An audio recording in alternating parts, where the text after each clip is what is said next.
Hello students. So today I am going to discuss with you about an IoT architecture outline.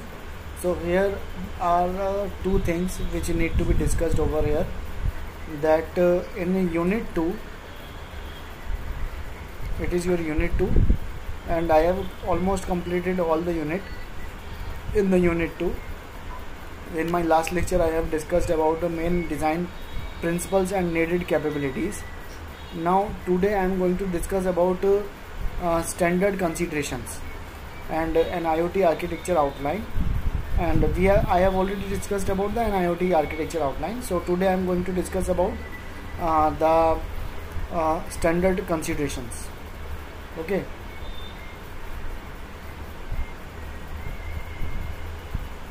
So let's discuss about standard considerations. So it provides an overview of relevant standards of the landscape in which various relevant standards are developed. So point is this, that the wide variety of the wide range of the applications of IoT need to be put over there, and a single standard need to be put so that we can provide a single standard for the IoT systems. But this is very hard problem, because there are lot of problems. There are many type of the problems which are IoT problems, and these IoT applications need to be considered using a single standard. So providing a single standard for the IoT is very difficult task.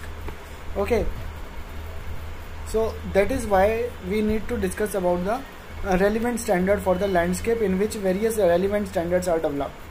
So next point is the primary objective of any technology oriented standardization activity is to be provided to set agreed upon scientific specification that typically address issues like achieving interoperability in a market with many actors and suppliers. So definitely there are so many suppliers, so many vendors, so many issues of the market, and our IoT systems must satisfy all these things. So for example, if we have any IoT system, then one of the important issue which need to be considered is the interoperability. So this interoperability we need to consider, because the standard for any kind of the system is different for one side and different at another side, and there may be both type of the issues maybe come over there. There may be the issue of the software as well as the hardware. So in a software issue, we need to provide a platform to a user so that he can consider all type of the devices, all type of the node, all kind of the electronic devices, and he can provide the wide range of the electronic devices to the user. But the problem is this, that each and every you can say platform, if you will research on the platforms of the IoT, then no any platform is there which provides all the things to the user. So that is a problem, because there are so many vendors which are providing the IoT solutions. For example, Texas Instruments, for example your Espress, for example your ST Microelectronics. So all they are providing the different type of the ICs and different type of the IoT solutions. But these ICs are depending over the communication setup. Basically they may be on the Wi-Fi, they may be on 5G, they may be on Bluetooth, they may be of a mix of standards, for example Wi-Fi and Bluetooth. So for example Raspberry Pi, it has both of the things. For example NodeMCU, it has only Wi-Fi. Raspberry Pi, it has both of the things, means like it has the Wi-Fi also, it has the you can say Bluetooth also. Some of the devices are equipped with the standards of the Zigbee. Zigbee is also a very vast usable product used in the IoT. So the concept is this, that our IoT software platform must satisfy all type of the hardware which are operable in the market. Another thing is this, that whatever we have in the software, in the hardware, our hardware must possess every type of the interoperability solutions. For example, it should be interfaced with each type of the sensor. It must be interfaced with each type of the network. It should be interfaced with each type. It should provide a solution to the users and the suppliers. So this type of things must be there with the suppliers. So it must be our primary objective, that interoperability must be successfully provided in the market. So that must be included in the standards. So now let's discuss about the another things.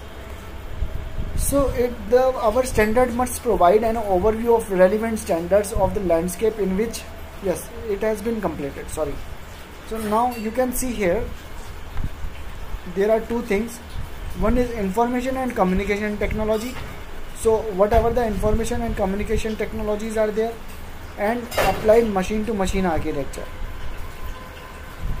So I have already told you there are many type of the IoT architectures, and there may be NIST, NLST, UCA, IPSO, ZigBee.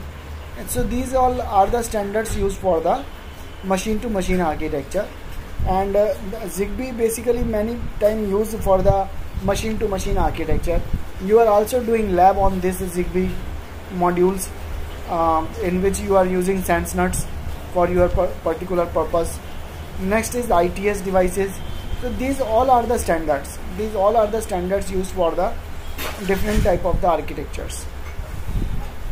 So whenever we are going to at the system perspective, at that time we need the standards of 1M, 2M, GPTR. So these are all the IoT architectures which are available, and another these systems are available for the machine to machine architecture, and these standards mostly and widely used in the IoT systems. So we need to describe about these things widely. So we should always consider these things whenever we are going to design our standard.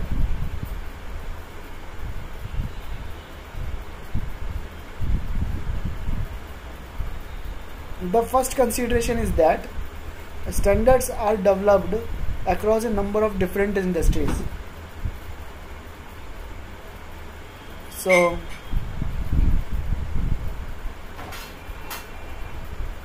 standards are developed across a number of different industries. So basically point is this, that whenever we have number of industries, then all these industries develop their own standards, and to maintain the monopoly in the market, it is a harmful for the market, and it does not provide a thing which should be acceptable by all the users. So because it is a new technology also, so it is very hard to define a new standard, a particular standard over which we can provide a same concept, same view of the industries. Second consideration is that some standardization activities define entire systems or part of systems, and other standard organization target development of specific piece of technology, for instance specific protocols. So here I want to give you an example of the Google Cloud. So Google Cloud is an IoT platform, and this IoT platform is mostly widely used by the users, while at the another end, for example Texas Instruments, the Texas Instruments basically dealing with the hardware related issues. So these type of the industry monopolies are there, and all of them are trying to develop their own technologies. The third and final consideration is about the life cycle process of the standards. So that is an important concept, because life cycle consideration is very much important, because we always need to redefine our standards after some time. So because each and every industry is different, so how can we define the new standards for the IoT? So for a single view over the IoT is very much important, and all these research community and other scientific societies are working over that, so that a single standard could be worked and it can be developed over the IoT system. So thank you for this lecture. Thank you.